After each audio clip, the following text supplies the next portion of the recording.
Good morning students. Hello and welcome to my channel My Competition. आज हम molecular biology में जो हमने पढ़ा था अभी तक आरएनए के बारे में, डीएनए के बारे में, सबके बारे में आज हम पढ़ेंगे एक प्रोसेस जो कि बहुत इम्पॉर्टेंट है, ट्रांसक्रिप्शन प्रोसेस। ठीक, थोड़ा सा रिवीजन कर लेते हैं। जो डीएनए था वो डबल हेलिकल मॉडल था जो कि वाटसन एंड क्रिक ने दिया था। ठीक, आरएनए सिंगल स्ट्रैंडेड होता है और डीएनए एक जेनेटिक मटेरियल है जो कि पेरेंट्स से ऑफ स्प्रिंग यानी अपने आने वाली पीढ़ियों में ट्रांसफ़र होता है। ठीक, अब ट्रांसक्रिप्शन जो है एक प्रोसेस है, उसको आज हम समझते हैं।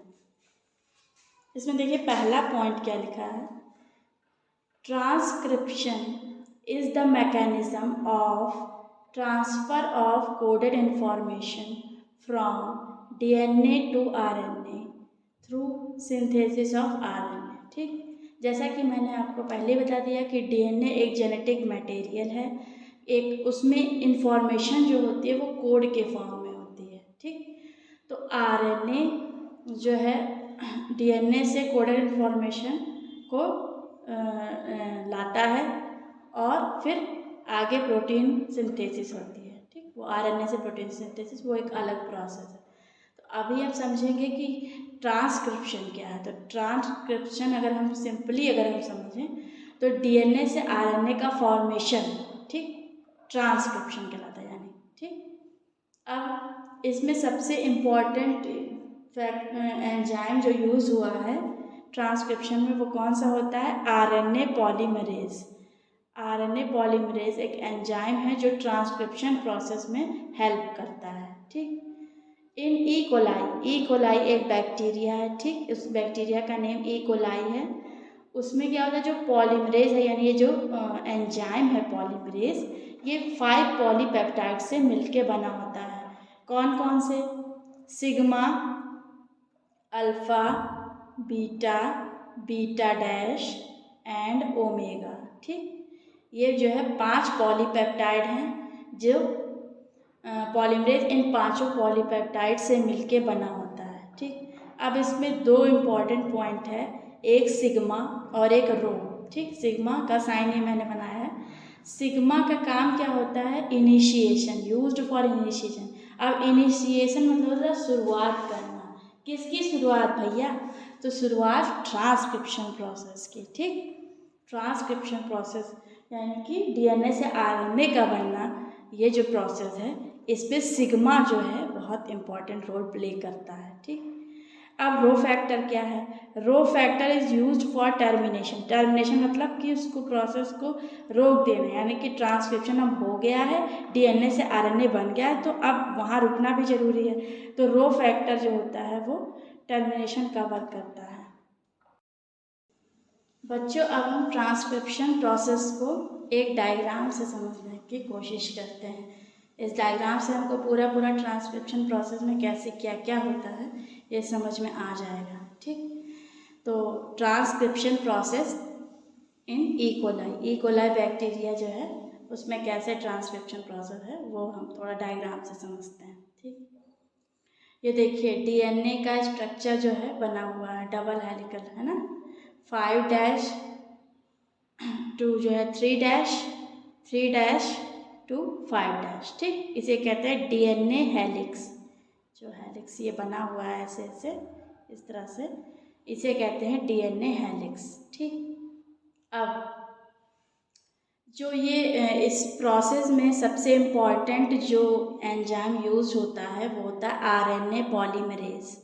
ठीक, ये जो मैंने बना दिया है डायग्राम ये रेड कलर में, इसको मैंने थोड़ा सा डिनोट करा है, ये आरएनए पॉलीमरेज है।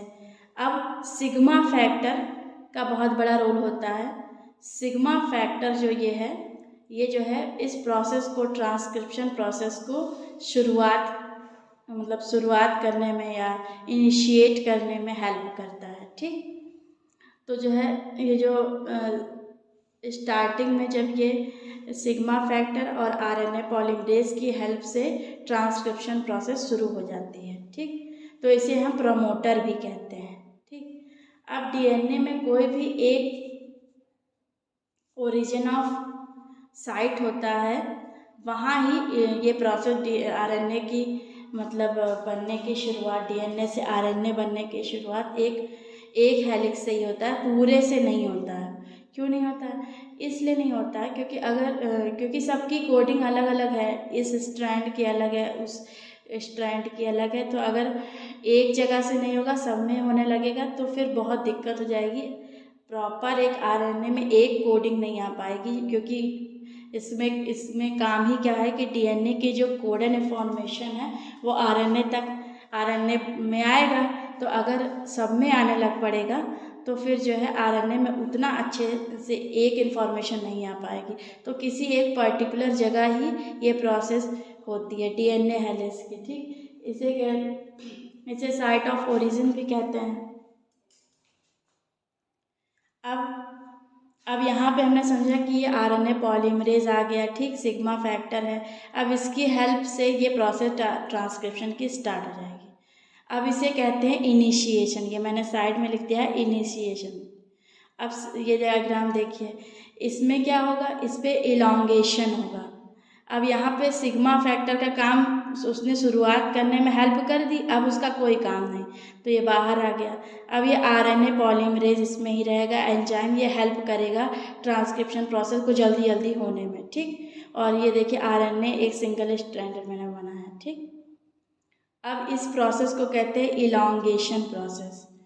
अब क्या है कि अब ये फिर क्या होगा कि अब ज़रूरत होगी कि अब ये प्रोसेस आरएनए का फॉर्मेशन तो हो ही रहा है, अब जो है इसको रोकने का काम कौन करेगा? तो इसको रोकने का काम ये देखिए रो फैक्टर, ये जो है रो फैक्टर करेगा। अब ये टर्मिनेशन यानी लास्ट में ये आएगा और इस जो प्रोसेस हो रही थी ये ट्रांसक्रिप्शन की, इसे रोक देगा और फिर आरएनए जो है उस पर्टिकुलर हेलिक्स से बाहर आ जाएगा, सिंगल स्ट्रैंडेड आरएनए, और इस तरीके से जो कोडेड इन्फॉर्मेशन डीएनए से है वो आरएनए में आ जाएगी। और ये पूरी प्रोसेस जो है ट्रांसक्रिप्शन प्रोसेस है, ठीक। और ये देखिए द टर्मिनेशन इसे कहते हैं, क्योंकि रो फैक्टर का इंट्रोड्यूस हो जाता है जब रो फैक्टर, तो जो है ये टर्मिनेट हो जाता है, ये प्रोसेस ये ख़त्म हो जाती है ट्रांसक्रिप्शन जो भी प्रोसेस है, और फिर आरएनए अलग हो जाता है और ये आरएनए सिंगल स्ट्रैंडेड ये अलग हो गया। तो ये पूरी प्रोसेस जो है ट्रांसक्रिप्शन प्रोसेस कहलाती है, ठीक। ये कुछ इंपॉर्टेंट पॉइंट मैंने व्हाइट बोर्ड पे लिखे हैं, इनको समझने की कोशिश करते हैं। पहला point, the RNA which is directly formed from DNA, ठीक, is called heterogeneous nuclear RNA, ठीक। ऐसा आरएनए जो सीधा डीएनए से बनता है उसका एक पर्टिकुलर नाम है जिसे कहते हैं हेट्रोजीनस न्यूक्लियर आरएनए, इसे हम कहते हैं एचएनआरएनए, ठीक। जो सेकेंड पॉइंट है ये है the hnRNA can form mRNA, tRNA, rRNA, ठीक। टाइप्स ऑफ आरएनए एक वीडियो थी उसमें था, जो पहले एक वीडियो मैंने बताई थी उसमें हमने आपको पढ़ाया था टाइप्स ऑफ आरएनए। तो जो ये एचएनआरएनए जो बनता है ये इन तीनों टाइप्स ऑफ आरएनए का निर्माण करता है। कौन कौन से? Messenger RNA, transfer RNA and ribosomal RNA, ठीक। अब थर्ड पॉइंट है the synthesis of DNA from RNA. अभी तक हम जो पढ़ रहे थे ट्रांसक्रिप्शन प्रोसेस में वो ये था कि डीएनए से आरएनए बन रहा था, लेकिन यहाँ पर आरएनए से डीएनए बन रहा है, ठीक। तो इस प्रोसेस को हम कहते हैं रिवर्स ट्रांसक्रिप्शन, ठीक। रिवर्स मतलब होता है उल्टा। ट्रांसक्रिप्शन में डीएनए से आरएनए बन रहा था, लेकिन अगर आरएनए से डीएनए बन जाए तो इस प्रोसेस को हम रिवर्स ट्रांसक्रिप्शन कहते हैं। और ये साइंटिस्ट का नाम है जिन्होंने बताया था, कौन थे वो? टैमिन एंड बैल्टीमोर, इन्हें नोबेल प्राइज़ भी मिला था फॉर दिस डिस्कवरी, ठीक। अब लास्ट पॉइंट है आज का हमारा है ये कि रेट्रोवायरस, जो रेट्रोवायरस हैं उनमें जो आरएनए होता है वो जेनेटिक मटेरियल होता है। अभी तक हम जान रहे थे कि डीएनए जो है जेनेटिक मटेरियल था, लेकिन जो रेट्रोवायरस होते हैं उसमें आरएनए जेनेटिक मटेरियल होता है। तो वो क्या करते हैं? वो आरएनए से, ठीक, डीएनए का निर्माण करते हैं और इस प्रोसेस को रिवर्स ट्रांसक्रिप्शन कहते हैं। और इनमें जो एंजाइम यूज़ होता है रिवर्स ट्रांसक्रिप्शन प्रोसेस में, उस एंजाइम का नाम होता है रिवर्स ट्रांसक्रिप्टेज। ठीक, इससे पहले जो ट्रांसक्रिप्शन प्रोसेस हमने पढ़ी थी उसमें जो एंजाइम यूज़ हुआ था उसका नाम था आरएनए पॉलीमरेज, लेकिन ये रिवर्स ट्रांसक्रिप्शन प्रोसेस है, इसमें जो एंजाइम यूज़ होता है वो होता है रिवर्स ट्रांसक्रिप्टेज। ठीक, तो आज है हमारा process of transcription in E coli bacteria, ये पूरा हमने समझ लिया, ये हमारा टॉपिक ये आज फिनिश हो गया है। ठीक है, तो अगर आपको अच्छा लगे तो प्लीज़ कमेंट करिएगा, like subscribe share my video. Thank you so much.